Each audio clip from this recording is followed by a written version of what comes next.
Do I need this? Do I not need it? Do you think you can hear me? If for some reason I start to soften my voice here a little bit and I'm not speaking as loud, or I start talking too fast, please let me know. I have a tendency once I start going to pick up speed, so if I'm going too fast, I'm going to try really hard not to do that. I know some of you were here at the beginning. I did put some different slides, so if you had downloaded the slides prior to this morning, you'll want to update what lecture you have downloaded. I added some different pictures, added a lot more text than you're used to with Dr. Lander's lectures, and try to make your guys' life a little bit easier. So I am Dr. McGuire. I graduated from here in 2015.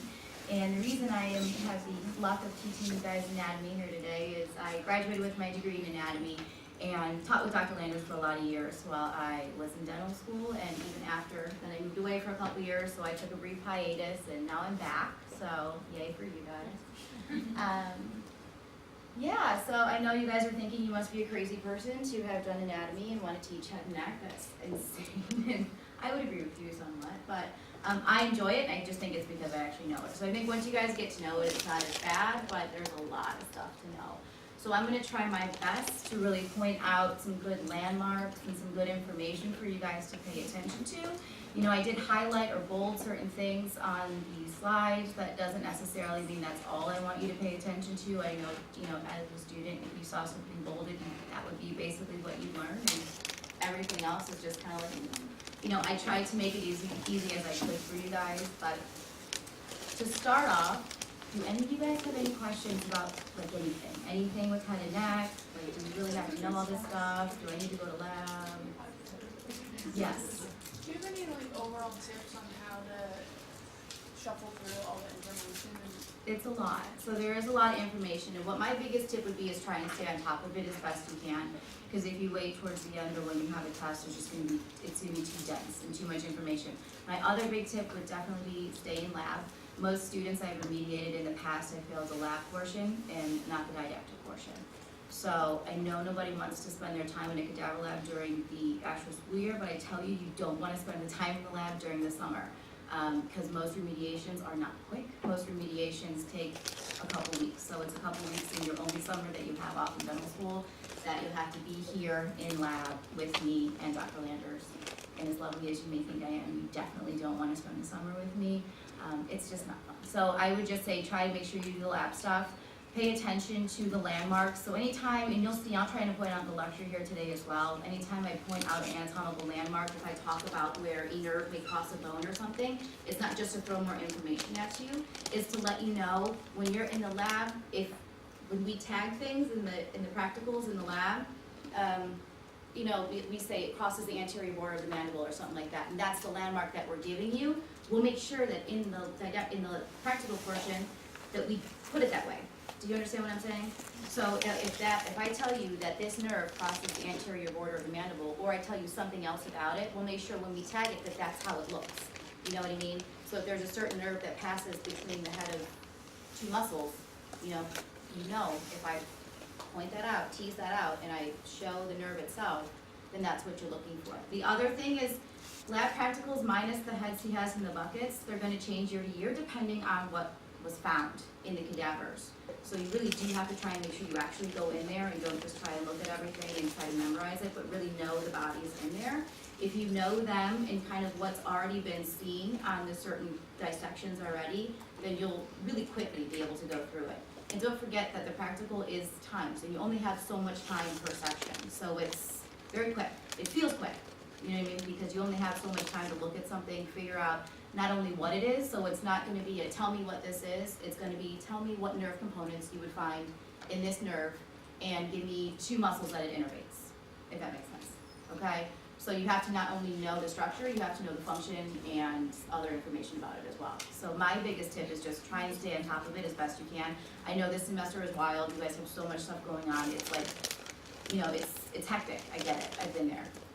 It's, as the saying goes, it's hard to get in dental school, it's harder to get out. So, you know, I'm with you guys 100%. But any other questions from there that I can hopefully try and, you know, anything, I mean, Dr. Landers isn't here. If you have any questions about, you know, anything, feel free to ask me. I'm trying to make, like I said, life a little bit easier for you guys. No, we're good, let's just rock and roll and see how we go. Alright, so I'm gonna try and not just talk at you for 2 hours straight, because after about 20 minutes you will stop listening to me. So I'll try and give you guys a couple little breaks, not full on 10-minute go walk away and, but let's take a 5-minute break, just collect your thoughts and then we'll come back to it, okay?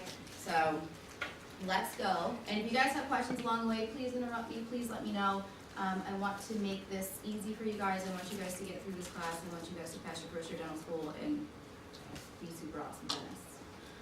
So deep face temporal fossa. We're going to talk about a lot of nerves that you guys are going to know and love in dentistry. So a lot of the nerves you guys are dealing with, nerves you're going to have to learn how to anesthetize and things like that.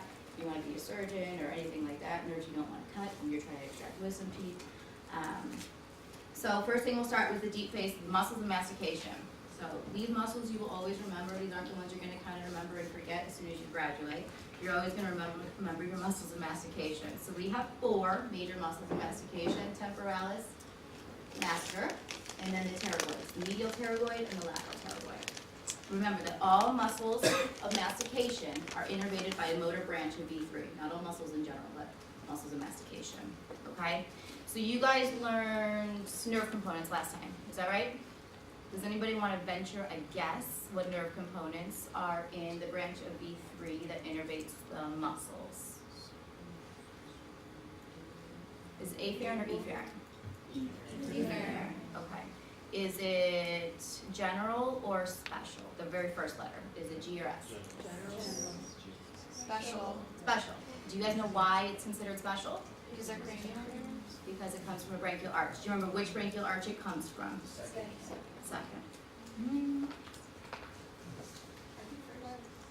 Do we want to take another stab at it? First. Yeah, first.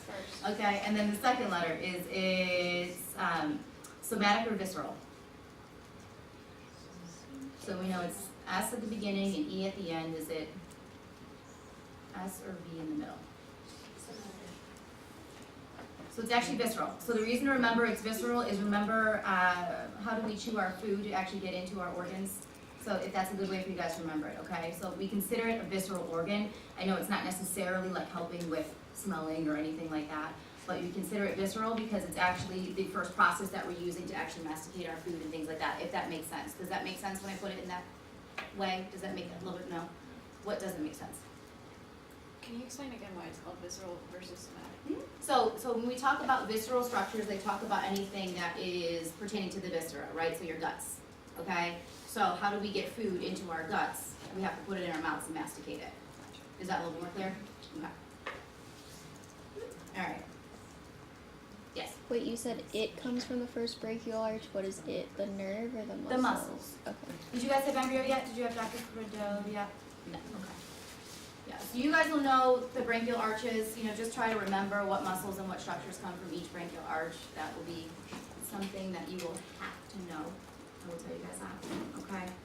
So these are muscles of mastication. So first one we see here is the big old masseter muscle. And then we see temporalis. This is just an overview. We'll talk a little bit more in depth about each of them.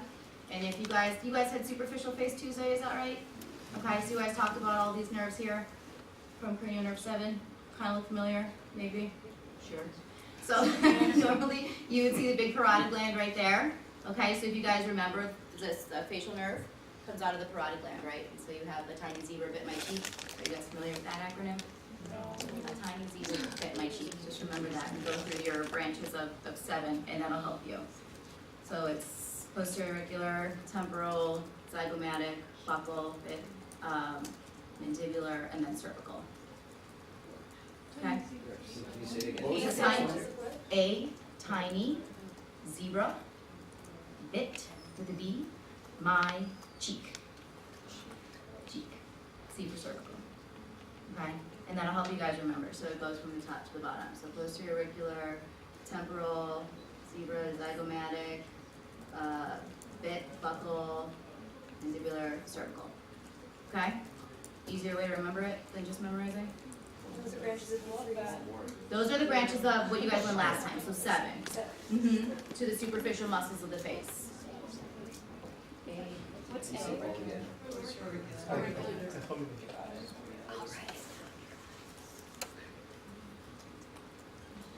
Good? Do you guys remember which foramen this comes out of in order to cut to the base? Right, stylomastoid. Okay, so stuff like that is stuff you guys are gonna wanna make sure you know, okay? So not just the branches and stuff like that, but how it actually acts as the skull and things like that. You're gonna wanna make sure in the labs you actually pick up a skull and you can actually look at the stylomastoid foramen. So if I were to ask you which nerve exits this foramen, you would know. And if I could ask you name 3 muscles it innervates, you would know, okay? Or if I ask you what nerve components are in that nerve as it exits that foramen, you would know. Are you guys getting a sense a little bit as I'm talking how much you kinda need to know? Okay. Alright, and then this just kind of covers the other one. So we have the medial pterygoid here, and then we have lateral pterygoid that comes up here. Okay, and we'll go into origin, insertion points, and everything like that. So actually on this one, you can see all 4 muscles of mastication. So medial pterygoid, lateral pterygoid, you have the masseter outside there, and then you have the temporalis, which comes up from there. Okay? Alright, so temporalis muscle. So we call this, so why we call it the infratemporal fossa, we call this the temporal fossa. So that which is within the temporal fossa is the infratemporal fossa. Okay, that's where it comes from. So the reason we name all these things is not just to be confusing, it's to talk about where certain anatomical, again, we're looking at landmarks, so we can actually know what structures are in the infratemporal fossa. And then we can also talk about how things communicate through all those different areas. So origin here is the temporal fossa, okay? And it inserts onto the coronoid process of the mandible. Okay, so we have 2 different actions depending on where the fibers are. So you have these vertical fibers right here, and these are elevators of the mandible. So if you actually close your own jaw, and you close it and clench, you'll feel your temporalis muscles right there, okay? So that's your vertical fibers of your temporalis muscle. When you come back here to these fibers that are a bit more horizontal or oblique, these are actually the retractors of the mandible. So same thing, if you kind of put your hands to the back and pull your jaw back a little bit, you'll feel those muscles back there. Can you kind of feel it? Okay. And then unilaterally, so if only one side is being activated, that's going to cause lateral movement of the mandible. So if you imagine when you contract, you're taking that whole thing and pushing it together. So if you can, it contracts on this same side, okay? So it's the same side movement. So if you're talking about unilateral contraction of the left temporalis muscle, it's moving the jaw to the left, okay? And that you'll see because there's a difference, because when we get to the pterygoids, that's actually different. Contraction of pterygoids will be going to the opposite side. Okay, so this is what you guys would see in the lab, in the cadaver dissection. Okay, so same thing, so you have your temporalis muscle up here, comes down, it turns into the coronoid process. Does anybody know what that is? What was it? Middle meningeal. Okay. So that's actually superficial temporal. Okay, you guys know how to tell the difference between an artery and a vein, mainly. They don't always look this blue, and they don't always look this way, but one good thing to do is you'll notice that an artery keeps its shape because an artery has more muscle. So if you actually see an artery versus a vein in the dissections, you'll know it's an artery because you can actually see how it's still curved, because it still has a muscle, it still maintains its shape. If it's flat, it's a vein, because veins don't have that much muscle, because they don't need to, right? So that's gonna how you're gonna know. Okay, it's gonna be a big differentiator, all right? And then same thing here, anybody know what this one is?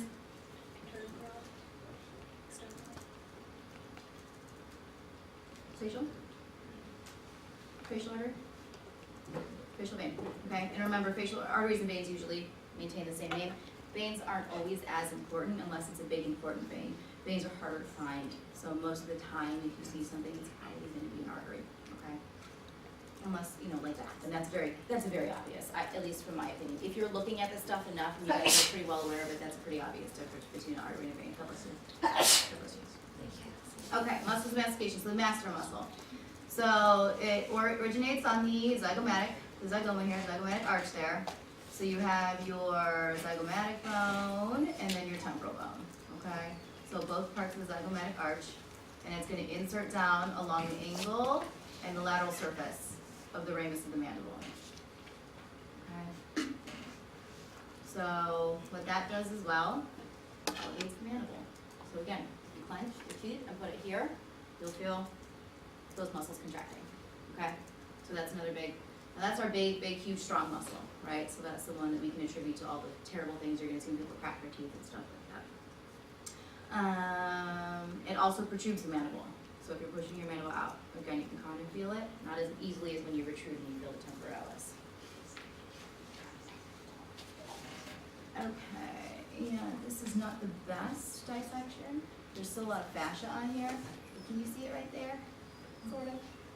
You might be able to see it on your own slides better, but I am 100% certain you guys will be able to see it on a cadaver. So it's make sure you know what it looks like.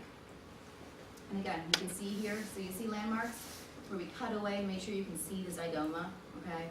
And then you're gonna cut away to make sure you can see the mandible. So we're saying zygoma to mandible, that's the master.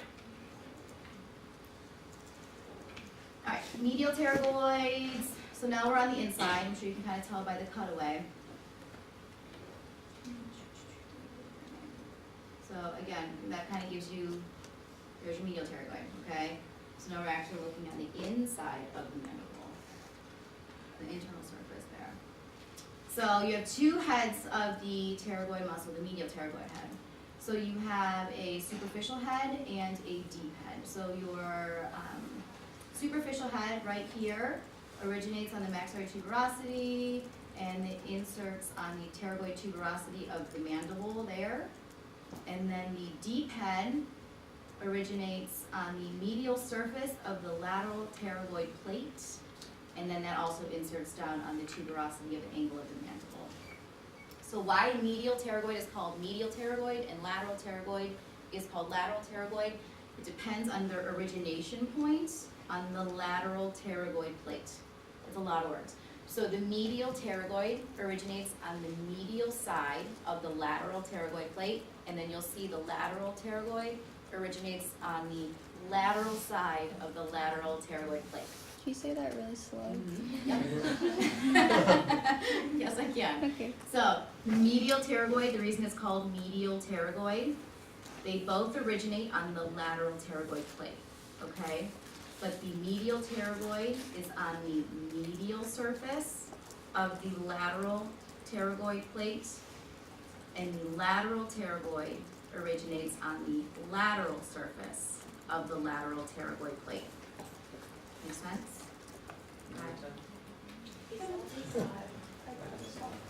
Is there a medial pterygoid plate? There is. So you have a medial pterygoid plate and a lateral pterygoid plate, and you'll see it somewhere in here. I have it. You guys can see the difference between medial and lateral. But yes, and you know, you'll be able to tell the muscle. So if I were to do this muscle, you know, you would say, well, that's clearly the medial pterygoid. It's a big, thick muscle. You know, it comes from the pterygoid plate. It inserts on the mandible, right? But if I were to only give you a sphenoid bone, and I would say what muscle originates here, and I am pointing to the medial surface of the lateral pterygoid plate, then you'd have to know, okay? So that's why I make sure to point out the difference. Yes, there is. All right, and action to elevate the mandible. Okay, so this is our closer.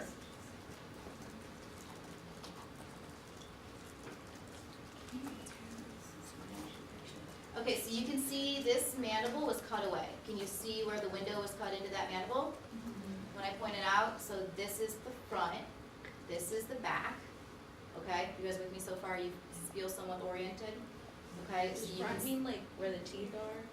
yes, the anterior. Correct. Yes, thank you. Anterior, so where your teeth are up here, and then posterior back here. So you have a little window cut out of the mandible as well. You see this big, thick muscle. A medial pterygoid is a big, thick muscle, and it inserts down onto the mandible. Okay, medial mandible, and then, okay?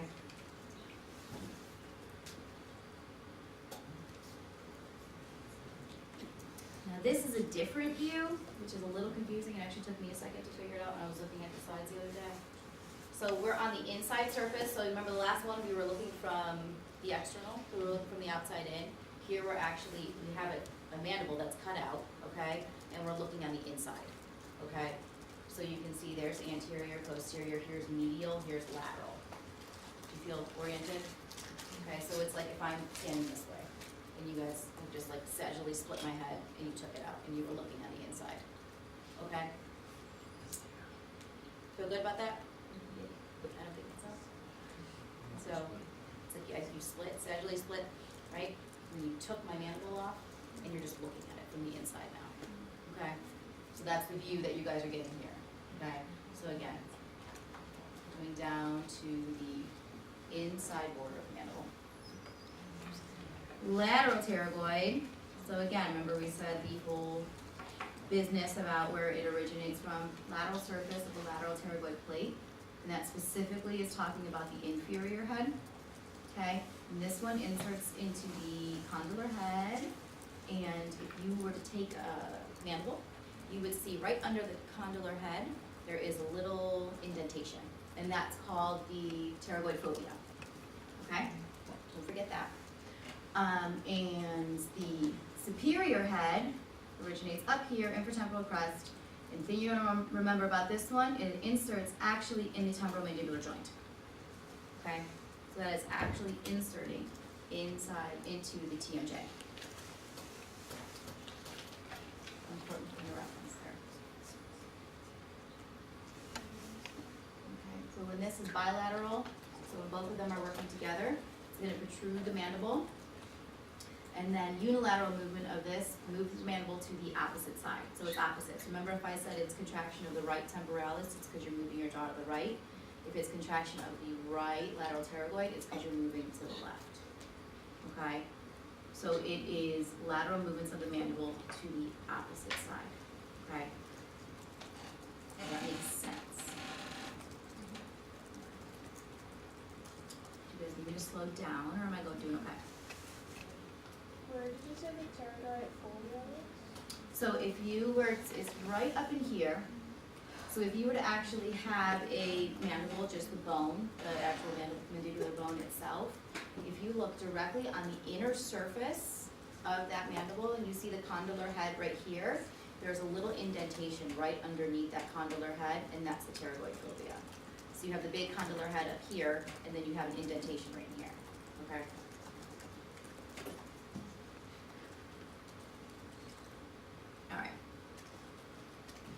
So here's kind of one of these things that I'm talking about, and I'm not going to name this nerve right now because we'll go back through it later. But you see there's the superior head of the lateral pterygoid, there's the inferior head, and then we'll point out later, you see there's a little nerve that kind of pops through there.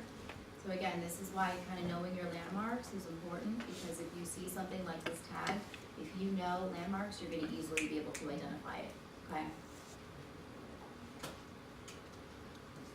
I actually have no idea what that was, so I kept it in here anyway, but I have no idea what it's trying to show there, so we can ask them later.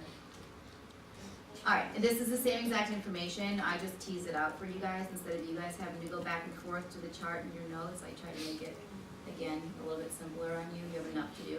So, this is all the same stuff that I put in the slides, it's just telling you origination, insertion points, okay? And it's gonna tell you innervation, but just remember that it's all via V3, and then this is not super hard.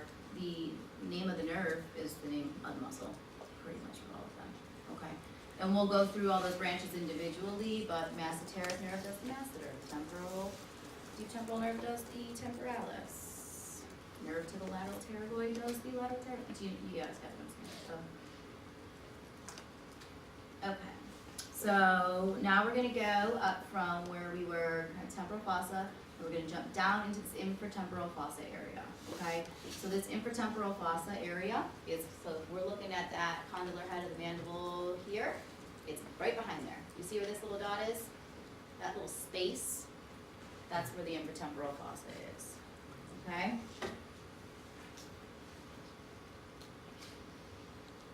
This is just looking at it on the base of the skull point of view. Again, I took Dr. Langer's lectures and then just added to them, so this was kind of one that he had in there.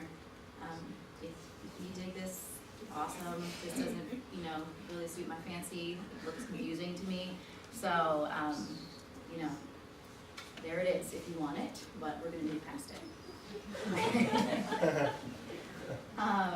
So what's inside the infratemporal fossa? So why do we care? So we have our muscles, the muscles of mastication that we were talking about.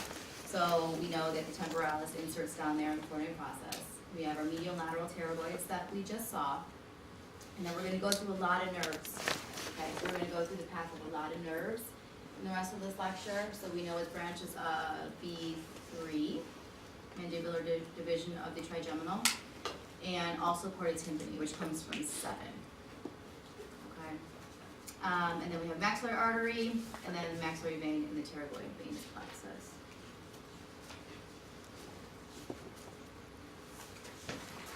Alright, so same thing, like I was showing you guys before, temporal fossa, intertemporal fossa. Okay, so it has boundaries.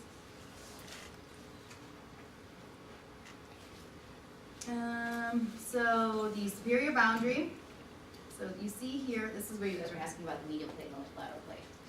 So you see this outline here, if I kind of follow that around there, it kind of looks like the butterfly. Does anybody know which bone it is that looks like the butterfly? Sphenoid, right.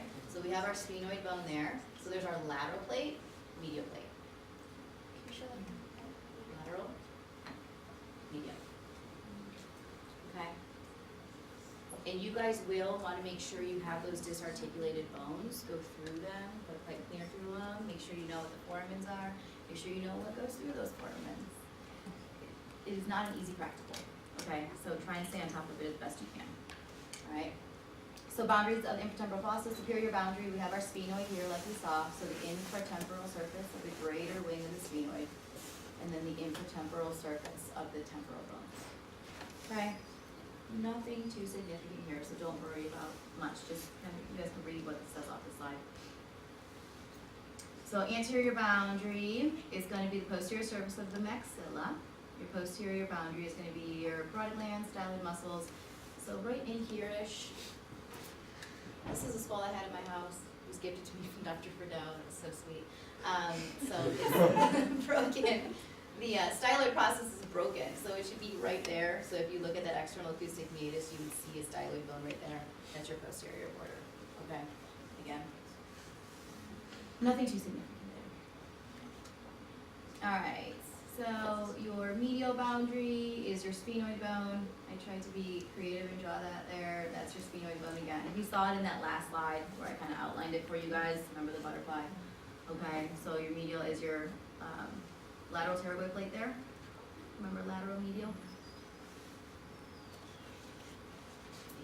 And same Like thing the there. lateral medial, just the two sides of the same structure, or is lateral one structure and medial is another structure? Two sides of the same structure. So if I Okay. have the entire sphenoid bone right here, okay, I have a lateral pterygoid plate there, medial, lateral, medial. Okay. So you have 2 lateral plates and 2 medial plates. Gotcha. Okay? So it's a pair, they're paired on each side. Okay. Thank you. Why isn't the medial plate the medial boundary? You know? Why isn't, because that would go too far in. So the boundary is only right here. So it's the infratemporal fossa is right in this spot right here. Oh, The medial pterygoid plate would be on the inside there, if that makes sense. I don't know if that cleared it up for you. Yeah, yeah. One other thing, don't, make sure you guys know ossification of bones as well. You'll talk about that, I think, with Dr. Pideaux. I think he's gonna talk about ossification, somebody's gonna talk about it, right? So, you know, it's a good rule of thumb. I'll teach you guys how to. I don't wanna give you too much right now, but I'll give you guys some, general rules of thumbs that are kind of, if you kind of get in a bind and you're kind of stuck and you're just like, I don't know. You can just kind of go off of these, and if it, you know, there's a 90% chance it's gonna be right. All right, lateral border, again, so we know the infratemporal fossa is inside the mandible there. So the lateral border is just basically the mandible, okay? So you're looking at the ramus, choroid process, condylar process, lower border of the mandible, so this whole area right behind there is the infratemporal fossa. We good so far? So again, just what's inside there. We're gonna go into the nerves, I think, now. Alright, do you guys want like 3 minutes before we go into nerves? It's a doozy, so. Okay, just take a couple minutes and just think about anything I've said so far, let me know if you have any questions.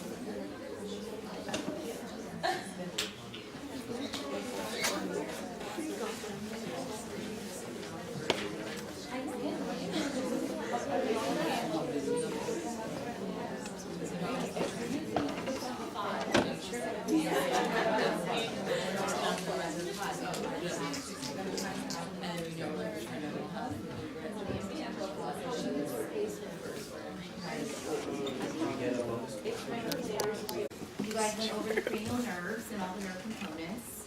I know it's kind of enough to make your head spin. Bear with me, I'm gonna go through some of it with you again on specifically the mandibular nerve branches here. And I'll try and break it down for you, just like I did, talking about the SBE, DBE, SBA, blah, blah, blah, all that stuff. I have a PowerPoint as well that I have given previously to students and residents to help them understand it. Okay, that I'll send, and then the same thing, I have one with parasympathetic and sympathetic nervous systems, so you can understand all those ganglions and everything, because that's really confusing. And hopefully that will help, and like I mentioned, and I'm sorry, what was your name? McKenna.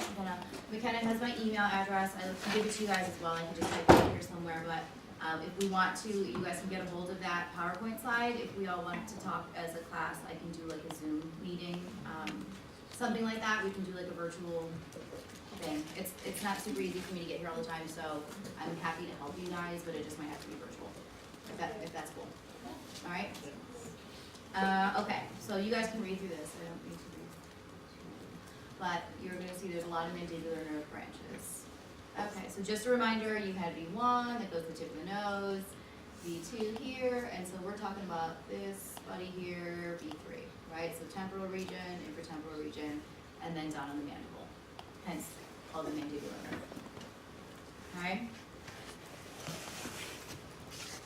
So this is kind of what we're gonna zone in on today, kind of a lot. So mandibular nerve. Right there, does anybody remember which foramen the mandibular nerve comes out of? I heard somebody say it maybe. Say it loud. Ovalia.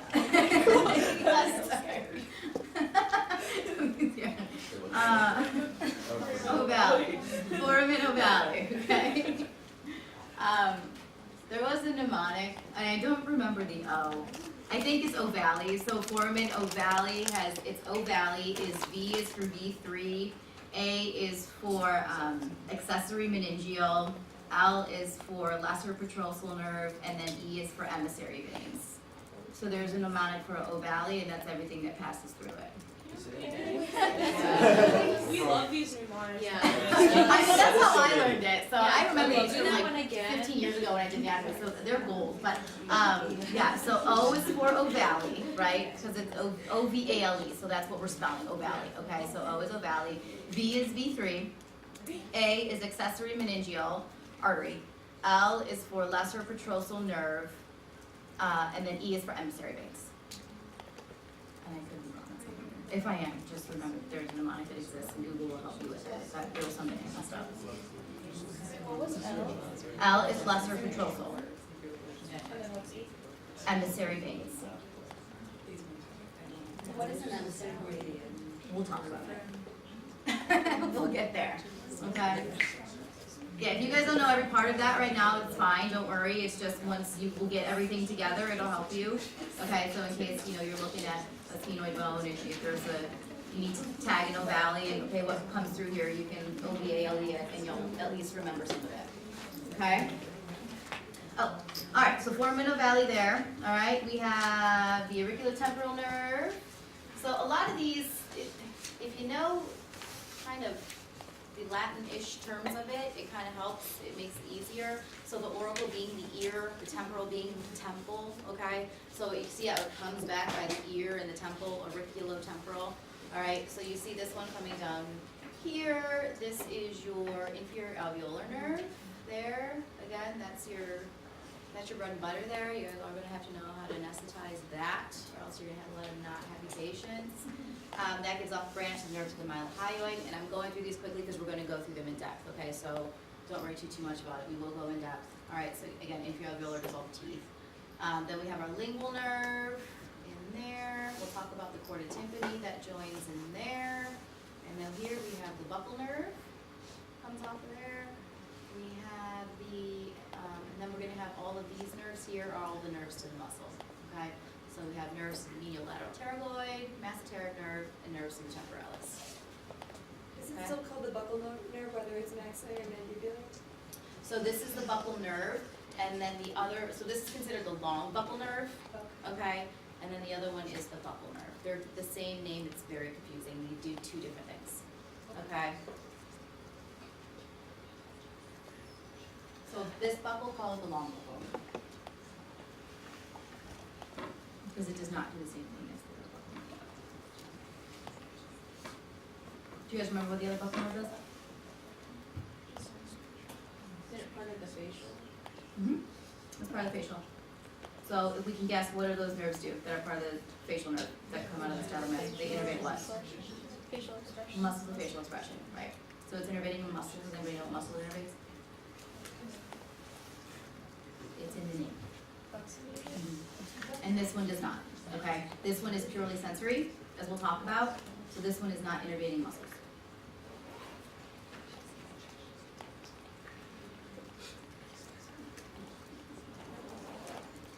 Oh, I forgot I put that. Oh yeah, and again, I kind of had to rush through, so I tried as best. You'll see, I'll try to point them out here. But like where there's a circle, like this is my key. This is the best I can do at a guide. Where I was like, I have a couple hours each night, like Tuesday, Wednesday. So Four-Minute Valley, okay? Hopefully it'll make sense to you.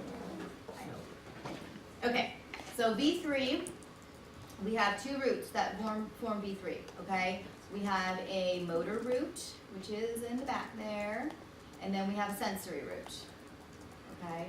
So as we already discussed, the V3 is SVE, special because it comes from a branchial arch, visceral because it has to do with mastication, so it has to do with our visceral functions of eating and digesting foods, and then E because it's efferent, it's motor, okay? And then we have the sensory division, and remember all sensory is GSA. I'm sure you guys probably picked up at that lecture where he talked about the cranial nerves, everything pretty much has GSA, so this is really no different. Now don't forget V1 and V2 are all GSA, right? So this is the only branch of the trigeminal nerve that has anything besides GSA in it, okay?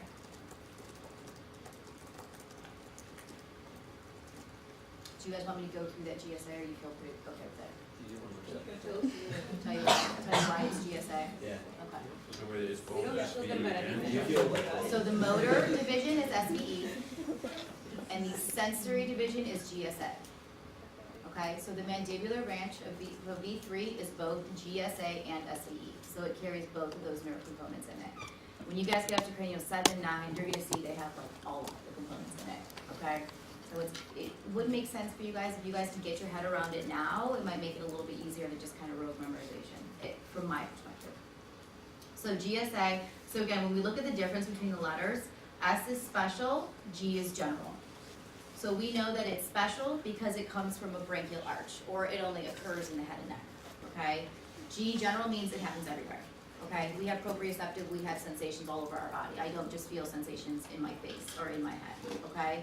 So that's why it's G, it's general. We have general sensation from there. The V versus the S, the V is visceral, so it has to do with our organ system, so heart, lungs, our actual GI tract, anything like that, that's visceral. And then the S is somatic, okay? When we talk about somatic, we're talking anything outside of the visceral system, so we call it dealing with the body wall. That's what somatic actually means, body, okay? So we know it deals with everything outside, okay? So we're not just talking about how it deals with visceral function like chewing, it deals with everything, right? So if I feel here, this has nothing to do with me chewing, this is just the general sense.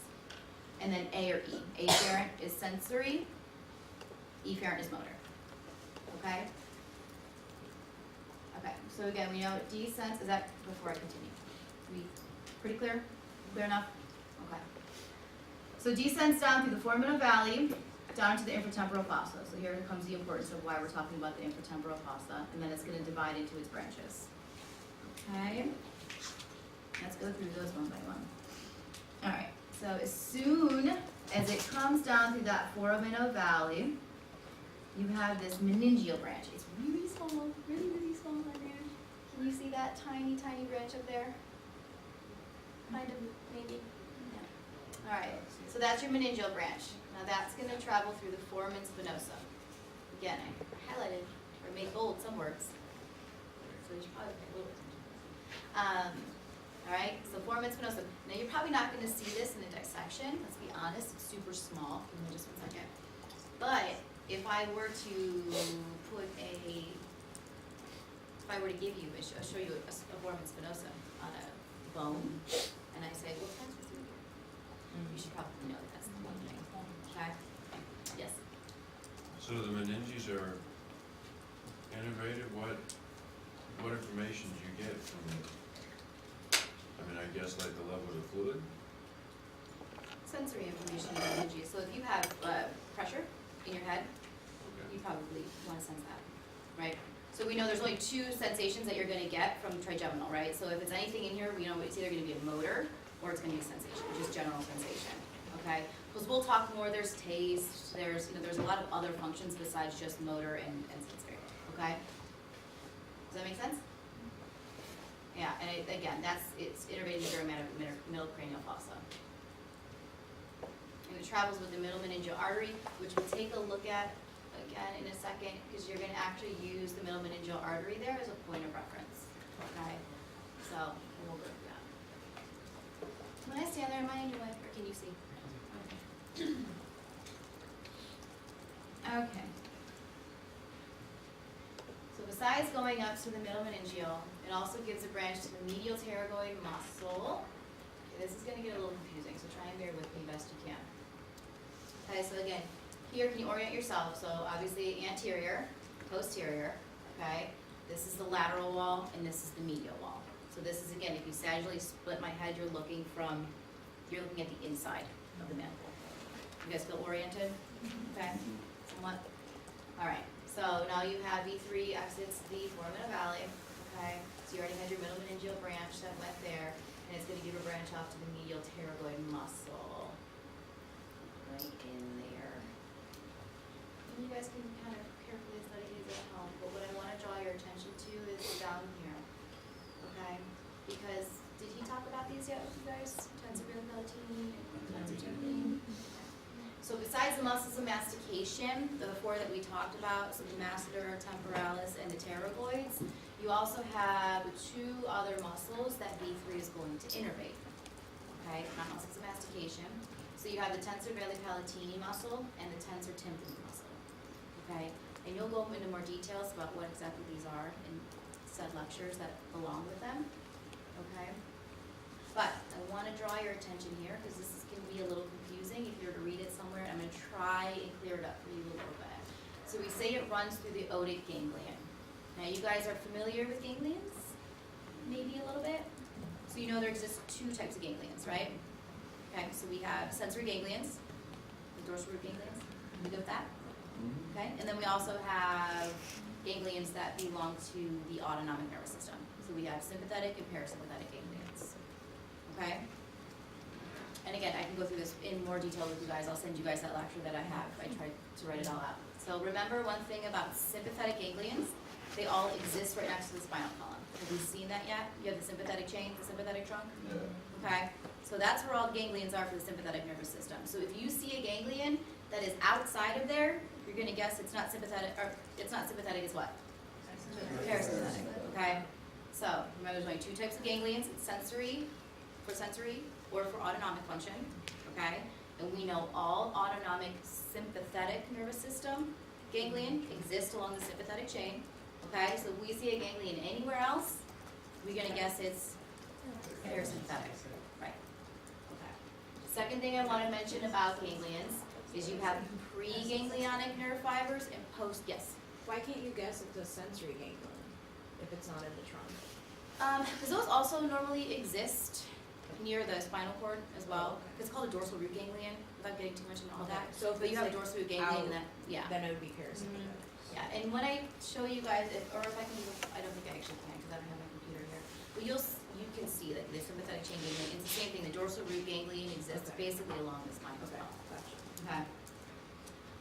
So yeah, and especially for purposes of this class, Mhm. if you see a ganglion anywhere, that's not like, because the only other one you're gonna see is the superior cervical ganglion, and that's in the neck. Yeah. Okay, so that's the only other ganglion you'll see. Anything you're gonna see in the head area, that's a parasympathetic ganglion. I kinda lost my train of thought there. Will I get it back? I am not sure. Oh, I was talking about pre and post, yeah? Okay, so you have so when you're talking about autonomics, you have two nerves. There's a preganglionic or postganglionic, that's it, okay? All preganglionic nerves start in the spinal cord, okay, in the spinal column. And again, if you're talking about the sympathetic nervous system, it's gonna become postganglionic the minute it hits that ganglion, which is right outside the spinal column, okay? So most sympathetic nerves you see are gonna be postganglionic, okay?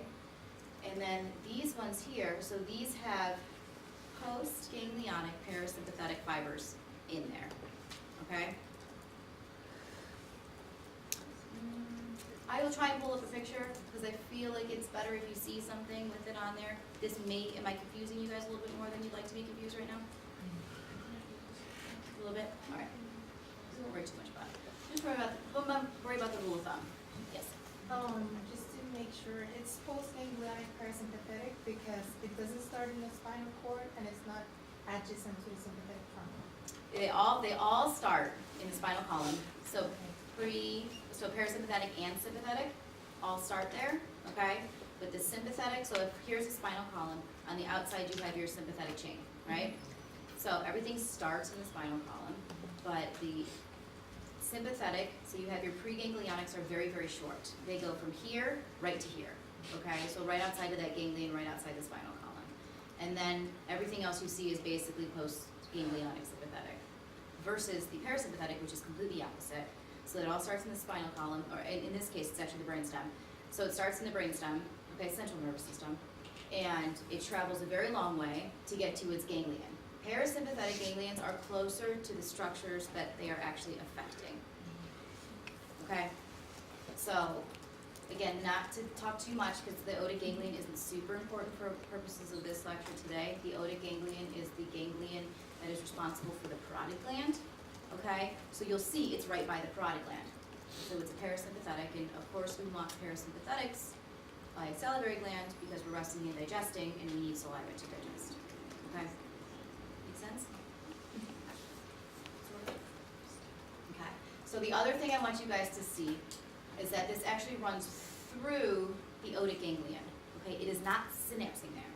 The only thing that synapses at that ganglion is the parasympathetic fibers, which is kind of why I went into that whole arena there for you guys. Because you're gonna see that there are nerves that will run through a ganglion, but that does not mean that they synapse at that ganglion, and this is the case here, okay? So we have the branch to the medial pterygoid muscle, that nerve to the medial pterygoid runs through the otic ganglion. So remember, it's not synapsing there, it's just passing through, okay? Okay. And then the other thing you're gonna see, that this branch from the medial pterygoid muscle is also going to give rise to those fibers of the tensor veli palatini and the tensor tympani muscle. Okay? With me so far? So this kind of picture is teased out of here.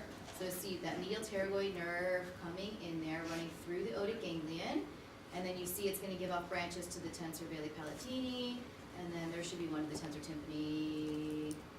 There it is. Branch to the tensor tympani. Did I help clear up why this picture is here a little bit? Yes? Okay. So, knowing this, what sort of nerve components do you find in the nerve that innervates the tensor palatini?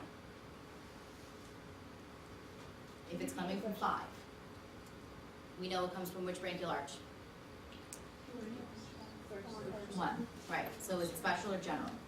Special. Okay. Right. And it's E-parent. Alright, so auriculotemporal nerve. Are we good so far? I'm going to point out some landmarks here on the auriculotemporal nerve. Again, auriculotemporal is going by the ear, so this is the external acoustic meatus, this is your outer ear. So auricle means ear, temporal means your temple. Alright, so it goes auriculotemporal, so it kind of goes backwards there. And my point of reference here for you guys is you see it actually encircles this middle meningeal artery. Okay? So if you see this in the lab, you're going to actually see 2 fibers that come and wrap around the artery. Okay, so again, point of reference, it's a landmark. Make sure to pay attention to the landmark.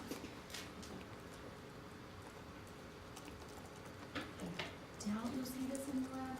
We're not that good at dissectors here, but you never know. Somebody could have gotten really talented in the last couple years since I've been here. All right? And then this will divide into many sensory branches. Okay? So auriculotemporal is a sensory division. Okay? And then you can see all the different things that it innervates there.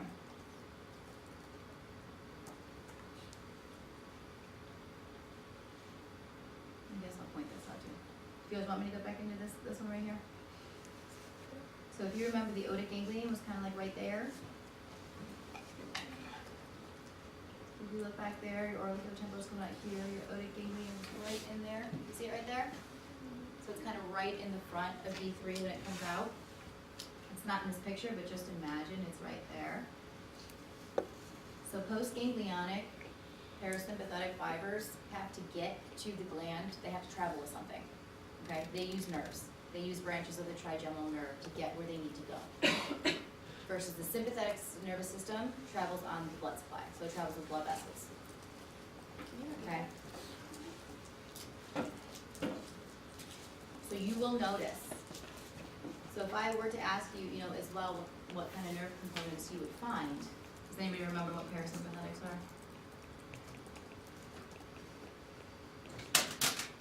GBE. General, because you have parasympathetics everywhere in the body. V, because it's literally innervating just your viscera. That's what the parasympathetic nervous system does. And then E, because it's actually stimulating them. It's efferent. Okay? Does that make sense when I say that one has to travel they have to travel with nerves? Sort of. So it has to jump off of this ganglion and it has to get to the parotid gland somehow. And you're gonna see that all parasympathetic postganglionics are gonna travel with a different nerve. In the case of the parotid gland, it travels with the auriculotemporal nerve. Okay? Why does it have to travel with another nerve? So, yeah, the nerve goes with another nerve, is what you're saying? So it travels in the nerve bundle. So because it needs to basically jump from that postganglionic, it needs somewhere to jump to get its fibers there, okay? Because you can't just have a teeny tiny little extra nerve that comes that's only parasympathetic. So it uses the other nerves to get there, okay? So it's using this nerve because this nerve's already going where it wants to go, if that makes sense. This nerve is going back towards the parotid gland, which sits right here, okay? This actually travels through the parotid gland. So that way those little nerve fibers can jump back off of that nerve and go to the parotid gland, okay? And on the contrary, the sympathetic nervous system uses blood vessels to travel. So they have their little tiny nerve fibers actually jump onto blood vessels, and that's how they get where they need to go. But it's not necessarily a match, because the nerve that innervates the parotid gland comes from cranial nerve 7, right? Correct. And it doesn't travel with that one. Correct. Okay. So this just uses it. So now, and it can get tricky. I don't want to confuse you guys too much right at the front out of the gate here. But let's say we're talking about, you know, this nerve. If I ask you what nerve components are in that nerve bundle, then you would have to also tell me the parasympathetic components, because those are also exist. If I ask you specifically what the auriculotemporal nerve does, it's specifically a sensory nerve. So that's only GSA. If I ask you what nerve fibers travel with the auriculotemporal nerve, you would have to tell me everything. Does that make sense? So it's not just GSA, because we're not just talking about the function of the auriculotemporal nerve, we're also talking about the nerve fibers that travel with it. So that would include parasympathetics. Good? We'll see it again somewhere else down the road. It might make a little bit more sense. Does everybody kind of understand? Anybody have questions before we go forward? Okay. So we have anterior trunk, runs anteriorly, laterally, divides, and so anterior is mainly motor. I'm not gonna say all motor, it's mainly motor, okay? And then your posterior trunk, which is right in here, that's gonna be mainly sensory, okay? Not that important to know, so if you don't remember that, it's quite all right. So this is gonna give, your anterior trunk is gonna give your branches basically to your muscles, because like I said, this is mainly motor.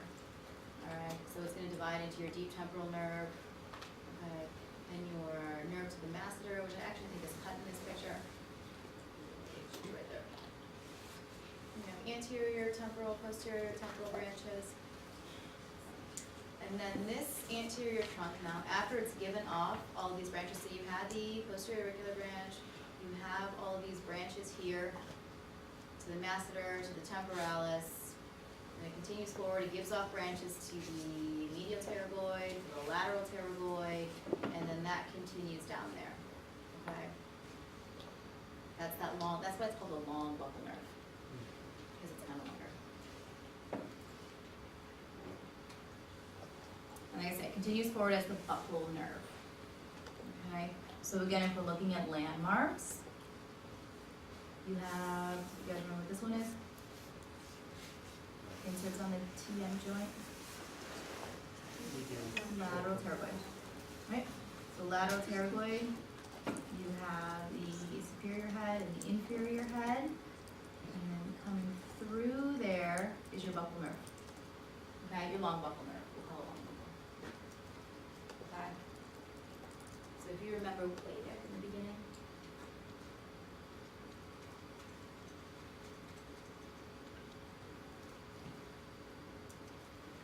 if I have this from the lab, I have my lateral pterygoid muscle, my superior head, my inferior head, and then I see something coming out of there. Do you guys get the landmark thing now? Why I'm straight down to the okay. The long buckle only comes over the inferior head, that was only. It comes between the two heads. Between the 2 Mm-hmm. Yeah. I'll go back to that picture now that you guys saw it in my dissection. So there, so you see how it comes between the two heads there? Okay.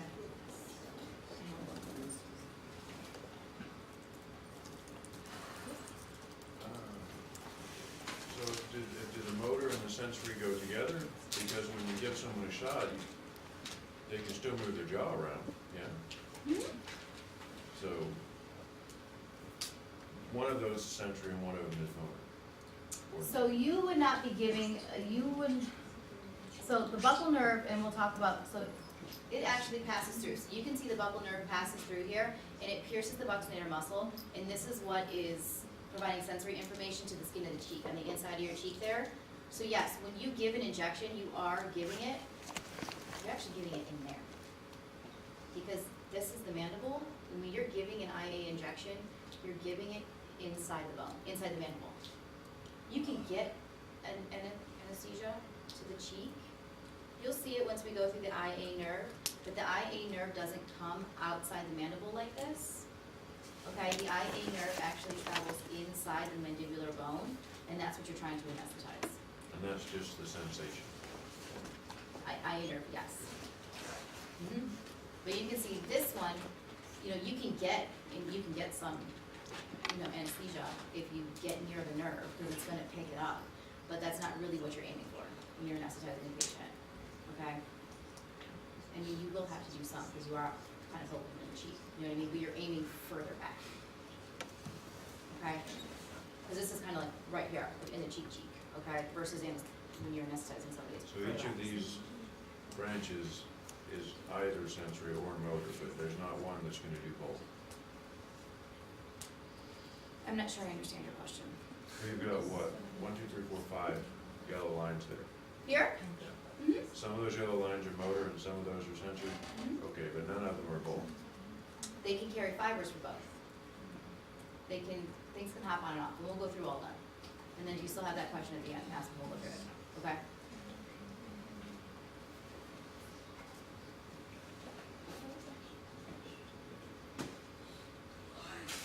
Like I say, I didn't realize I wrote that there. Buccal nerve is purely sensory, okay? But don't forget, so to answer your question, if I go back up here, this is considered buccal nerve, right? And it's giving off these motor branches, okay? So if I ask you way up here, where this buccal nerve starts, what sort of nerve components do you find on that nerve? You would say motor and sensory, because way up here you have both. But as it continues forward, it drops off all these motor branches, and then as you continue forward, it's only sensory. Does that make more sense to you? Okay, so that's why if you give it low enough, you just turn off sensation, but not the motor. Right. Okay. Okay. So if you're all the way up here, then you still have some motor, nerve fibers in there, because it's before everything branches off. But as you continue forward and it starts giving off its branches, it starts dropping everything off, and it's purely sensory, okay? But for purposes of, if you're taking an exam and you say, what does the long buccal nerve do? It's purely GSA, it's purely sensory, okay? Good? Alright, take a couple minutes, you guys actually we're getting that glazed over look. Anything before we keep moving forward? No? Okay. So we talked about the anterior trunk, which is gonna give rise to motor branches and continues as a long buckle, which does sensory to the mucosa of the cheek. Now posterior trunk gives rise to two terminal. Terminal means that's where it ends, okay? So again, these are two biggies for you guys, so make sure you really know these. So your inferior alveolar nerve, which comes into the bone itself there, and then we have our lingual nerve. Those give out little branches, so the inferior alveolar nerve gives off a branch to the mylohyoid, and again, we'll go into more detail, this is just overview. And then the lingual nerve comes, yeah. No, no, I have that wrong. Does Switch the that. lingual nerve go to the tongue, right? Switch it. Mental nerve comes out from the inferior alveolar nerve. Wait, Does so that is look right? lingual nerve, goes mylohyoid? Yeah. So the IA nerve. Take this, don't switch them. Take this off and add this here.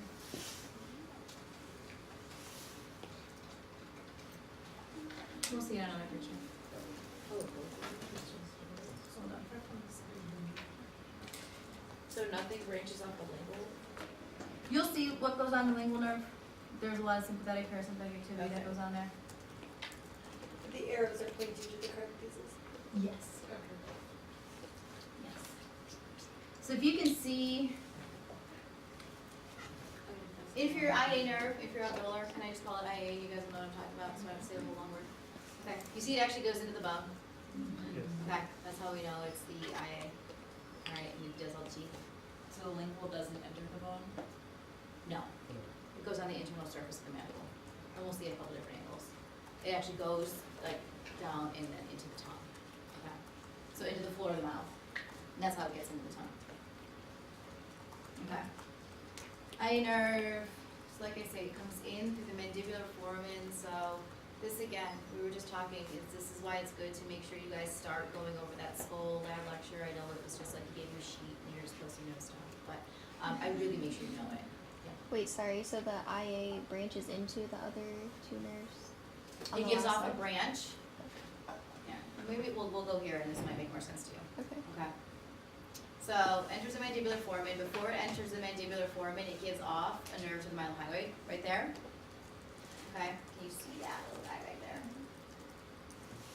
So the mylohyoid part does not enter the bone. So before the IA nerve enters into the mandibular foramen and travels through this mandibular canal, it shoots a branch off of it, which is the nerve to the mylohyoid, and that goes to the mylohyoid. Okay? So again, going back to what you were talking about earlier, if I ask you way up here, is the inferior alveolar nerve purely sensory? The answer is no, because I have motor fibers going to the mylohyoid. Okay? Now once the mylohyoid gets kicked off, if I ask you right in there or right in here, is this nerve purely sensory? Then the answer is yes. Okay? And it has happened in the past. I haven't been around for a couple of years, but I'm sure he still does it. But there are certain nerves, like the ones you may be seeing here, where depending on where it's tagged, you'll have to know which kind of fibers are in there. Okay? I'll try to give you hints when it comes up, okay? But, I mean, you guys have a survival guide. You know, you guys can see some of the stuff. But, you know, that's why I say you kind of have to pay attention, because up here, if I ask you what sort of nerve components did you find in this nerve, it would be both GSA, because it's sensory, and it would also be SVE, because it's motor. Okay? You with me? And then what fibers after it goes through the foramen again? And then it travels, so it does all the lower teeth on that side, because it's bilateral, and then it comes out as the mental nerve. I thought the mental nerve was more. No. Mental nerve is skin and mucous membrane, lower lip, skin of the chin, vestibular, gingiva, the incisor teeth. So what's innervating the mentalis? The mentalis muscle? Did he tell you that it's? No, I'm asking you what.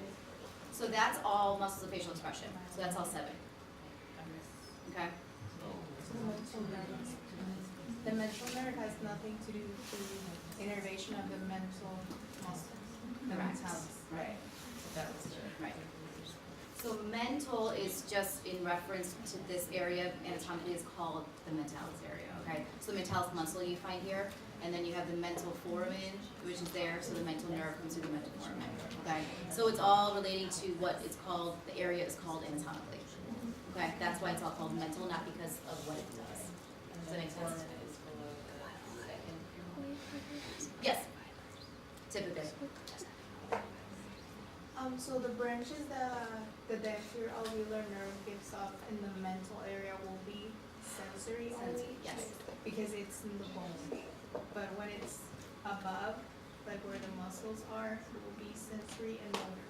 So if I'm here on the IE nerve, and I don't want you guys to get too hung up on this, but I do want you to understand the difference. If I'm way up here before the nerve to the mylohyoid muscle comes off, then it has sensory and motor. But as soon as the IA nerve enters the canal, the mandibular canal there, it's all sensory. And it continues sensory even as it comes out the mental nerve. Because if you imagine here what this does is if you actually pull your vestibule down, this actually goes in the vestibule, and that's how this nerve comes out. So if you imagine your own mouth, right? So your mental nerve, that's below the vestibule. So this is actually coming out and going right into your lower lip. Okay? Can you imagine that? I didn't put a picture in there, but. So the facial nerve is innervating the muscles of the patient, but is that nerve coming down in order to innervate, or like I don't really understand how the facial nerve works. So the facial nerve innervates the muscles of facial expression, and V3 does the muscles of mastication. Okay, mentalis is not considered a muscle of mastication because it's not moving the jaw, so you can actually chew food. If I go back, somebody's technically, it keeps moving your mouth, right? So if you want to be very technical about it. So where would the facial nerve be in that area though? It doesn't have to come. So this is the facial nerve, Uh-huh. okay? So you see, I remember you have a mandibular branch of the facial nerve. Right. So go down to the mentalis. Okay, so the other images, it's just kind of not showing all the nerves that are present there, it's just showing this one. Yeah, I mean, again, just kind of rule of thumb, all the facial and muscle expression, just remember 7, okay? Muscle mastication, the 4 that we talked about is 5, okay? And then same thing with 7, because it comes from the second brachial arch, you're gonna wanna remember that, okay? So just remember your muscles of facial expression, but like right here, you see how the facial nerve runs over top of master, it's not a muscle of mastication, so this is not innervated by 7. This is a muscle of mastication, which is innervated by 5. So that's why kind of in your head, try to make sure you can group things separately because it'll help you when you're trying to figure out what nerves do stuff. Okay? Are the nerves for 7 always superficial to the nerves for 5? Is it always, that would make sense. Yeah. Yes, So these 5 nerves is- are very superficial. So it's like if you're doing a dissection and you cut too deep, you're good chance you just cut through all the superficial. That makes sense, because, right. Yeah. So like to get this, like in a real life, like cadaver dissection, you have to be very skilled, like a surgeon, because this is a lot of little nerve fibers that you're kind of teasing out, and it's all in the fascia tissue, and the parotid gland is here. So this is all actually inside the parotid gland. So to actually see a lot of this, you're not gonna, if that makes sense? Can I I'm clarify going to. something about the IA nerve? Yes.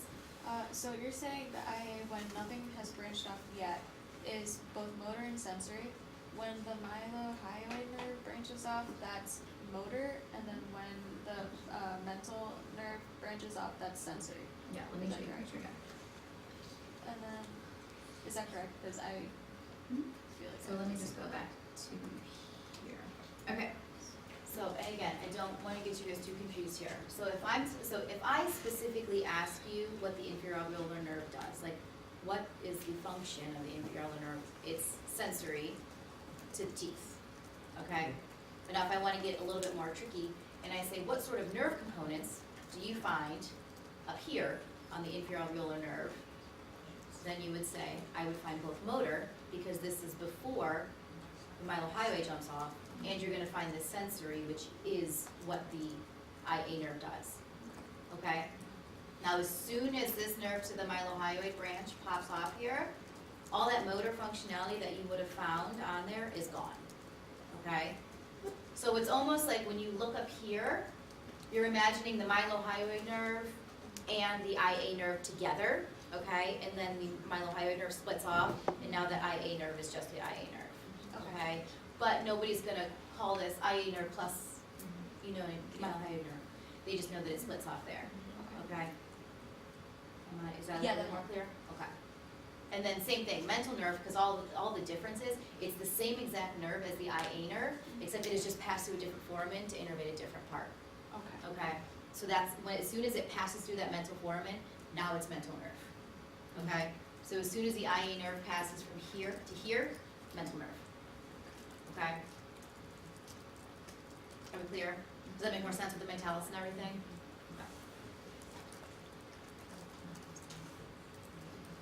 Okay. Did he go into anything with the submandibular, sublingual gland, submandibular ganglion? Have we talked about any of that yet? Okay. I don't wanna get too much into that, because I think he will get, once we talk about the floor of the mouth, we'll get more into it, but I'll just briefly kind of introduce the topic, okay? So lingual nerve, okay, so it lies anterior to the IA nerve. So again, remember the IA nerve, it's going into the bone, okay? And so the lingual nerve actually lies anterior to that. Let's see. Okay, look at this way to look at it really quickly so you can kind of see the difference. So we had the long buccal nerve, right, which passed in front of the mandible and goes to the cheek, okay? We have the IA nerve, you see it goes into the bone right there, you see it going into the bone, and then we have the lingual nerve, you see it does not go into the bone, okay? So it just passes on the inside border of the mandible there, it's not entering bone, and then it's gonna go into the floor of the mouth. Okay, that's why I put that one in there to kind of give you a different orientation, because everything's fine when you're looking at it from the outside, but if you can't tell the ghost of view, it doesn't do you much good. This is why you get a lot of lingual nerve damage when you do third molar surgeries, because it passes right below that third molar, okay? This is why you end up with a lot of lingual nerve damage, because this doesn't go in the bone. It's a lot easier to protect the IA nerve because it's inside the bone. If you're cutting tissue to try and get back there to access the third molar, there's a lot better chance you're gonna cut that nerve right there because it's just kind of hanging out on the inside of the bone there. What happens if you cut it? Get sued. I mean, you end up with lingual nerve damage. They can fix it. There's ways that they, can do grafts and things like that. I don't know how, so I don't know, but, yeah, that's the thing, you have to be real careful, kind of when you're down there. I mean, same thing, so you can see when you're doing a block as well, so if you're coming in a block this way, and you're trying to, see, this is why the buccal nerve, if you look at it from this way, when we're talking about anesthetizing a patient, doesn't really come into play, right? I mean, you're piercing the cheek, but this is so far forward, the buccal nerve where it pierces the cheek, versus the IA nerve, which is what you're trying to get, it's so much further back, okay? So you usually will get the tongue numb as well. And that's why you usually end up getting half the tongue numb when you anesthetize somebody. It's not because this inferior alveolar nerve innervates the tongue, it's because they're so close in proximity. This is where you're dropping off anesthesia right there, okay? So this is where the anesthetic's getting dropped, right in this area. You wanna try and get it right before it goes into the bone, because obviously you can't do it down here, because it's not gonna go through bone. Okay? And then does the mental nerve ride along the IA? Or where would you say the mental nerve starts? The mental nerve starts the minute it exits out of the mental foramen. Okay.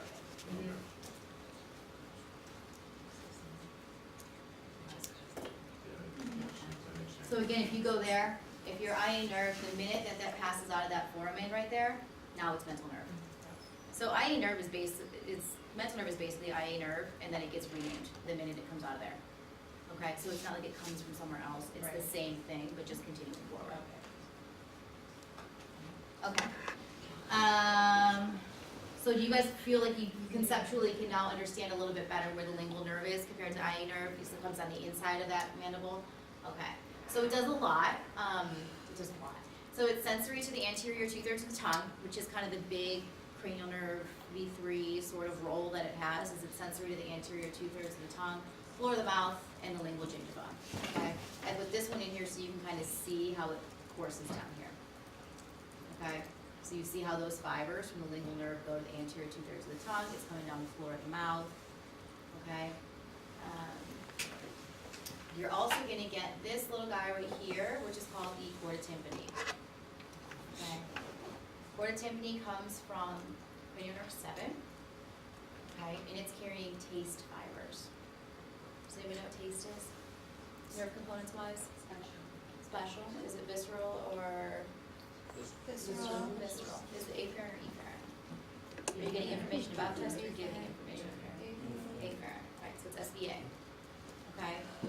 So this is kind of another one of those areas where if I'm looking right here on the lingual nerve, I have a lot more nerve components than just GSA. I have more than just sensation happening at this point. Okay? Because I have recorded symphony that comes in there as well. Right? Recorded symphony isn't really this long. I mean, it is in like pictures, but if you actually look at it on a dissection, which I'll have a dissection, it's super short. It's very, very short. Okay?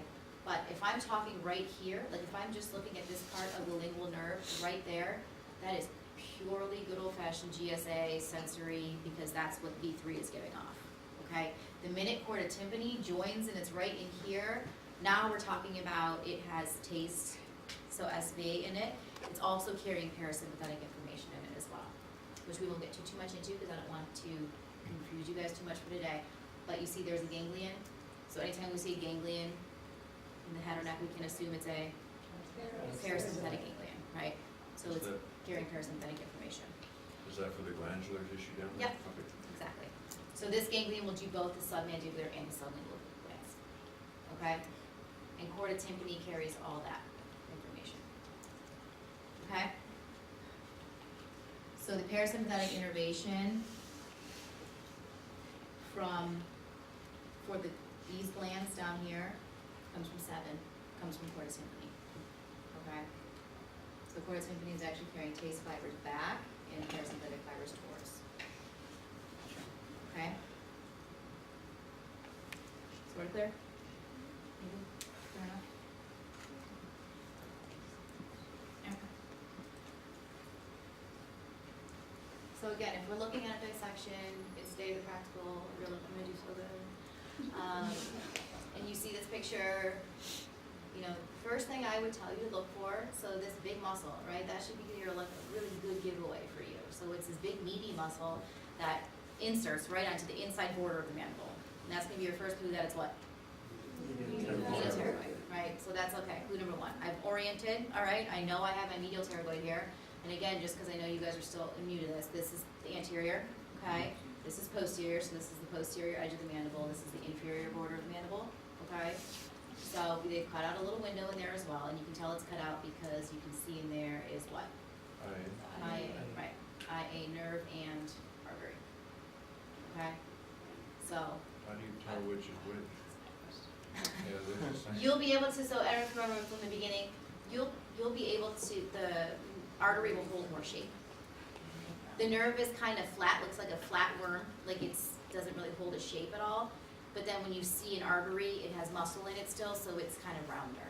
So what about nerves versus veins? Same thing, veins are very flat. Or more flat than nerves?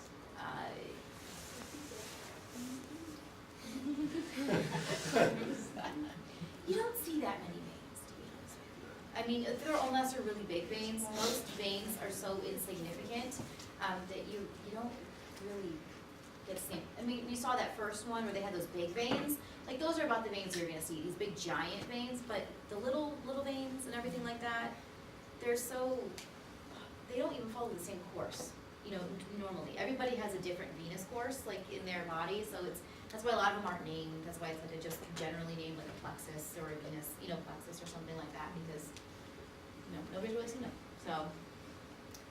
All right. So you guys got that one, good job. And so again, so if I'm tagging this structure, let's say again, it's practical day, you're gonna do so awesome. Then you know, if I see all this here, it's like, okay, I want you guys to identify this structure right here. You're gonna say, okay, so here's my medial pterygoid, okay, got that. This I know for sure is the IA nerve because it's traveling in the mandible. So what else could this be? I know that the lingual nerve travels anterior to the IA nerve, so it's the lingual nerve. Can you see how to kind of get yourself through that when you're in the practical, right? So you see how just like knowing landmarks is gonna help you a lot. And so I'm just trying to like rogue memorize structures, because if you were to do this and you didn't know landmark-wise where things belong, you'd be like, oh, is it the IA? But it sort of looks like the other one is coming to the tongue. This one here? Yeah. So this one doesn't go, so it has to go down the floor of the mouth and underneath the surface of the tongue. Oh, okay, anterior, sorry. Yeah.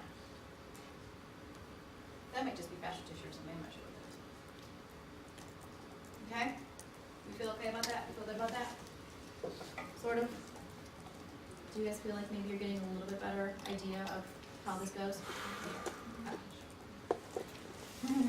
Yeah, right, you're gonna feel that way, so, yeah. Which is why, I say it's very easy to fall behind, so try the best you can just to stay on top of it. It's a lot of material and it's a lot. I know it's a lot, trust me, I've been there. Alright, so Core Tympany, we already said carries taste fibers from the anterior 2/3 of the tongue. We said it carries GBE is parasympathetic, okay, from 7 to the submandibular ganglion there. And when we talk about how Core Tympany actually exits the skull and joins the lingual nerve here, we have the facial nerve here. Try and follow with me. And then right in here, we have the stylomastoid foramen, okay? We know stylomastoid foramen is where the facial nerve proper, or that which innervates the muscles of facial expression, exits, okay?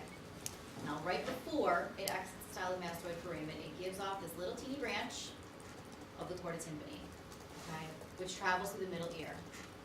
And it exits through the petrotympanic fissure, which you would be able to see on a skull. Okay? So if I were to tag something that said, tell me what comes through this petrotympanic fissure, name a nerve, and then name some nerve components that are on that nerve, you'd be like, oh, that's chorda tympani. Oh, chorda tympani carries parasympathetic and taste. Good? What was the name of the nerve you said? It is the petrotympanic fissure. Oh, right there. Yeah. And again, this is kind of like, I was trying to, I thought there was going to be too many arrows, so I just circled it. Are we good to move forward? So here I just wanted to show you guys, again, chorda tympani. Okay, so I know in a picture it looks like this giant long nerve that just kind of enters in. No, if you see it and when you see it, it's very short. Okay, it's very short. Now again, let me say if I'm in a practical and I tag only this portion and I ask you what nerve components are right on that little chorda tympani, we know it's only what two components? Taste and Parasympathetic. right. Okay. Now if I ask you right here, what components do you find on that part of the lingual nerve? What do you find? One. GSA. Everybody got it? Can you show those two spots again? So right here, chorda tympani, little skinny nerve there that joins onto the lingual nerve. Okay, same thing. Again, you're in the lab. Okay, maybe you're not sure. Let's orient ourselves. So we're on the inside border of the mandible. Okay, so this here would have been your medial pterygoid. Okay, so again, this is sagittal. So this is the inner border of the mandible. Okay, so as before, we were kind of looking from the outside. Now we've flipped it and we're looking from the inside. Okay, so again, you sagittally split my head, so it's me facing this way. I'm split and you're looking at my left side. Are you guys oriented? Okay, so if you're oriented that way, this is the medial pterygoid that's cut away. Okay, so the medial pterygoid's now cut away. You have this, you see that going into the bone there? IA, right? So now you're somewhat oriented, right? So we know this medial pterygoid's stripped away. We see the IA going into the bone. That's your easiest way to know it's the IA nerve. Going into the bone, and then we know that nerve that's right in front of the IA nerve is always the lingual nerve. Okay? So you have these two little parts there. So, okay, now we're good. We know we're on the lingual. We know chorda tympani joins the lingual. So here we are, chorda tympani, and we know chorda tympani carries two things. Did you see what I pointed there? Okay. So chorda tympani carries taste from the anterior 2/3 of the tongue, and it carries parasympathetics, or GBE, to the submandibular ganglion, okay, to do the glans, the submandibular and sublingual glans. And then right in here, right before it joins, that's lingual nerve, there. Can you see the difference? So this is chorda tympani, this is lingual nerve. Lingual nerve is just purely sensory from B3, okay? And that's just sensation to the anterior 2/3 of the tongue, okay? Versus if I come here, where this is actually pointing, and I ask you, now what kind of fibers are there? We know that it's everything in the chorda tympani plus everything in the lingual nerve. Okay? Good. Does seeing it on these cadavers up here make a little bit more sense? Yeah. Okay. And again, this was just to help orient you guys a little bit, so you can just kind of see again from a different point of view, how that buccal nerve comes across, how the lingual nerve comes on the inside, and how the IA nerve goes in the front. And where on this picture would the chord tympani be coming out of? So the chord of tympani would come in basically kind of right in here. Okay. So the pituotympanic fissure is, if you remember, it has to basically come through the middle ear. So when it branches off, so if you're on a full skull,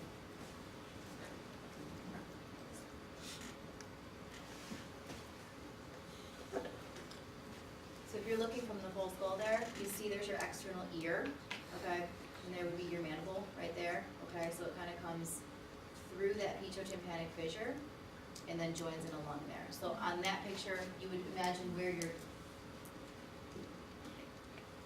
so your ear right about here, right? And so it kind of comes in here-ish. Does that make sense? What's the little nerve that's not labeled? The one that like goes up and curls? Yeah. This one? Yeah. That's a good question. I'm not sure. I'm not sure what that's supposed to be. I think, well, unless they're trying to show a branch that goes to one of the pterygoid muscles, you know, because that would be about the only thing I could think that would be right there. You'd be looking at a lateral pterygoid right about that spot. So if I had to guess, I would say lateral pterygoid. Yes. Did you say the stylomastoid foramen was another landmark for Hmm? for it? So stylomastoid foramen, if we're looking at this picture right here, so you see where 7 comes out, it exits the skull so that it can do the tiny zebra bit my cheek, so it can do the muscular facial expression. Okay. That's where it exits, stylomastoid foramen. Okay. Okay? Facial proper, right? That's just like- Yeah. Okay. Yeah. So it's called facial nerve proper, because I don't know why. Do you mind pointing to where that is from the person? I'm sorry. Do you mind pointing to where the stylomastoid Yeah, foramen it's is? right there. Okay? So it's right as this facial nerve comes out of the skull. I might have a better picture.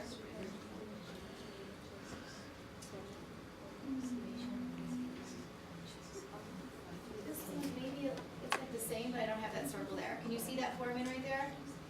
Yeah. You see that right there? That's your stylomastoid foramen, okay? I mean, if we went way, way back to the first slide.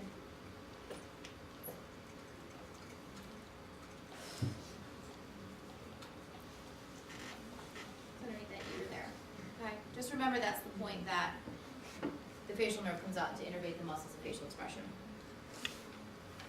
Good? Alright. All the hard stuff's over. This is what, so all those slides that I put, these were the 3 that he had on there. Oh, great. So like, I love him, he's such a brilliant man, but I know, it's like. Do you remember for so read it if you want. I teased out most of the material and put it in a bunch of different slides, but it's there. I didn't want to take the joy out of it for anybody, so it's there. If you want to read through it, feel free. Yeah, it's showing a lot of the same stuff, but in a very difficult to understand way. So. This is why we're all so confused all the time. I like I said, I love him to pieces, but even when he used to do these, and it was like I had already had a degree in anatomy. I'm like, painting, do you like that? And then he colors over like half Yeah, of whole it. label. Yeah, he draws it and then writes like legible handwriting. Susan, thank you so much. So yeah, those are there. Yeah, so, all right. This rest of this is super simple. We'll kind of just fly right through this. You guys could, look at this branches of maxillary artery. I'll try to point out because you're going to see, you'll want to remember what the branch. There is some mnemonic out there. I don't know it. Look it up. My husband was like, "What's that mnemonic?" I was like, "I have no idea." So it exists. It's like a very long one about something. I don't know. But it's broken up into 3 branches. Okay. So the 3 parts that it's divided into are basically where they relate to the lateral pterygoid muscle. And we'll see another one where the muscle is on, where the artery is on top of the muscle, so you can see where the division is. But these are all the branches. Okay, that's a lot of stuff to memorize there. It's a lot of times arteries run with nerves. Okay, so IA artery into the IA nerve. Okay, stuff like that. So most of this stuff depending on where it goes. Like middle meningeal artery, if you remember that auriculotemporal nerve kind of came around it and hugged it, the very first one there. So there's certain things that's gonna give you some indication of what artery you may be looking at. You know, if it's running alongside the IA nerve, if it's in the mandibular canal, you know it's the IA artery. Besides that, just to kind of have a random vessel and tag it and say, what is this? You know, if you can't see where it's going or what it's running with or anything like that, there's really not gonna be a good way for you to know it, okay? So you would never just kind of see, okay, you're looking at the second part and there's just a random thing tagged. You would never see that unless you could clearly see that it's going to the temporal muscle, okay, the temporalis muscle. Does that make sense?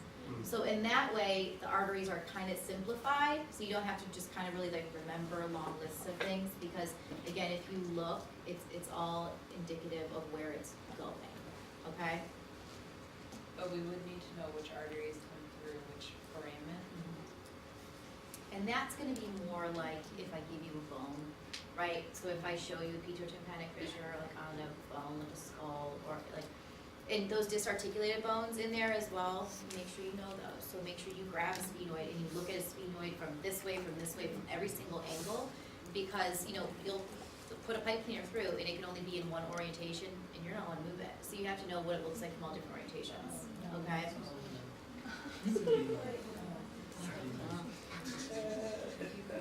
You just gotta look. You're just walking through with a notepad and you're just like looking. It would just be the sphenoid bone, like not attached to itself? Yeah. So that's what I mean. So that's because this is gonna build and build and build, you guys. So I mean, it's you guys have a few months, but like right now, I know you guys did Skull Lab, and that's kind of all you've been. And it was kind of like you get the sheet, and you're just kind of like, I don't know. And the lab's really short and confusing because there's 1,000 people in there. You can't see anything. You're just like, I'm just gonna go early. This is stupid. And then you leave. You know what I mean? I get it. I was there. You know what I mean? So you know, but go back in there, and as best you can get an atlas. I was telling them, I'm a Netter nerd. I love Frank Netter. Like his pictures for me were awesome. You know, you guys, I think you had to buy atlases. Did you have to buy them anymore or no? There's probably some in the lab, so, you know, if you don't want to get your book super stinky and, you know, have to take it home with, you know, all the formaldehyde stuff on there, just use the books that are in the lab, but just take it, look at it, you know what I mean? Use your survival guide. There's old tests questions on there. You know, go through those old tests and say, do I know how to identify this? Do you know what I mean? So really, that's how you're gonna best quiz yourself and go through it. But you do wanna make sure you're spending time in lab, because that is the number one thing that people fail and have a hard time passing after they have to remediate. Okay? Because being in Netter Lab sucks, like during the school year, but it sucks worse in the summer. I promise you. Okay? All right. First part, so it's posterior to the neck of the condyle there. You see it runs deep to the neck of the condyle, and it kind of runs behind the lateral pterygoid, okay? So there's the first part of the maxillary artery. 3 that I pointed out are 3 that, you know, you probably would want to know more than others. Middle meningeal, we kind of talked about it, like the temporal hugs are around there. If you see something like that, you know, what is this artery? What does it provide blood flow to?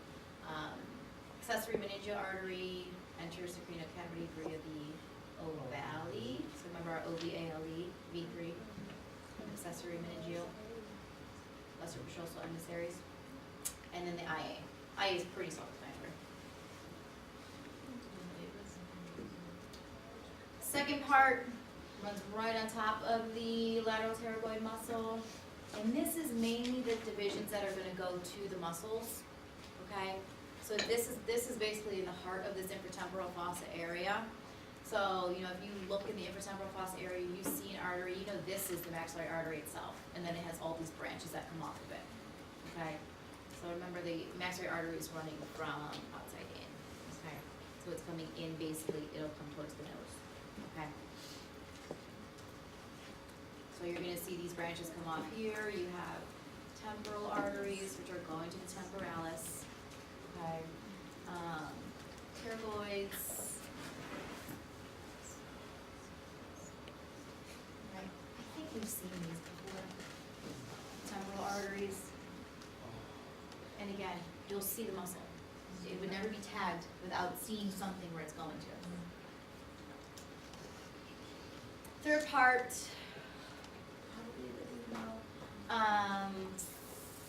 passes between the heads of the lateral pterygoid muscle, okay, going in, and it's going to go through what's called the pteromaxillary fissure into the pteropalatine fossa. And again, a fossa is just a space where structures exist, okay? The fissure is the actual hole it passes through. The fossa is the space where it's a new set of structures exists, okay? So today we learned about all the stuff that was in the infratemporal fossa, which is just this space where we have all this material that's inside of it. And in the same respect, you had a pterygopalatine fossa, which is another space that has more anatomical stuff for you guys to know, okay? So the fissure is the actual passageway into the fossa. So this is how the infratemporal fossa communicates with the pterygopalatine fossa. Is there a distinction between fissure and foramen then? Like foramen is like a whole, They're- fissure is just like a slice? Yeah. They serve the same purpose, so they're just kind of a way for nerves and vessels to pass through, so a fissure and a foramen. But yeah, a foramen is more just, like you said, a hole, and a fissure is a slice. That's a perfect way to put it. Alright, and this is just on a skull instead of a picture, same exact thing. You have the fissure, which is this area here, okay, and then inside there you have the fossa, is what's inside.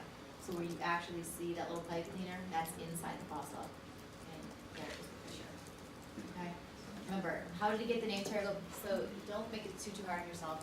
Here's the maxilla, okay? Here's the pterygoid plate, so it's pterygomaxillary fissure. So it's a hole that passes between the pterygoid plate and the maxilla, okay? So if you guys get super stuck, look at everything around it. If you have to make your best educated guess, then just go for it. You know what I mean? If you're like really don't know, but look at your landmarks, look at everything around it, and that should help give you some clues as to what you're looking at, okay? And then pterygopalatine fossa, again, you're at the pterygoids. So here's your lateral, your medial's inside of that, and then your palate is right on the bottom there. So that's where the fossa, pterygopalatine fossa comes from. Veins are very, you know, again, not much to mention here with veins. If you have a pterygoid venous plexus, you're really never gonna see it. I think Landers even says like it's never been seen, so who knows if it really exists, but he talks about it like it does. So it's basically the venous equivalent of the artery. Okay, arteries run with veins, they drain the blood. Okay. A couple things to note though, so you have your facial vein there, your deep facial vein there. Okay, you will see the facial vein. It was that very first cadaver picture that we saw when we were looking at the temporalis muscle. That was that facial vein. Okay, and you'll see the facial nerve that kind of runs with it. It's all kinky, coily, or the artery. Artery. It's all kinked up because you know the muscle there, and that runs up there with it. Okay, the important thing to know is that the pterygoid plexus, anastomosis with the facial vein and the deep facial vein, and it drains back here. Okay. And then these are those emissary veins that we were talking about. The ovale, what's an emissary vein? That's an emissary vein. They're just like little veins that go into the skull. That's basically what an emissary vein is. To make So it. would all the plexuses have emissary veins then? Not necessarily, no. Only if we're going into the skull. As I remember it being, that's what an emissary vein is only something that is draining the skull. But I could be wrong. With the last slide, when you said the third part of the maxillary artery goes through the pterygopalatine fossa, do you say just maxillary artery, or do you have to say the third part of the maxillary artery goes through there? Unless it says be specific, you can just say put maxillary artery. Okay. But that's just for you to know, so all of a sudden, if you're into the third part, so now you know, if you remember like your divisions, Yeah. and you know that, okay, now I'm here somewhere, it has to be one of these, Gotcha. then that's really the whole thing of why it's into threes, is to make it a little bit easier, so you know this is the part that's behind the condyle, right, this is the part that's on top of the pterygoids, and this is the part that goes through into the pterygoid. Because all of the branches of the third part are going through that fossa, and then they branch out. Okay. Alright, that's it. Any questions? Thank you so That was much. amazing.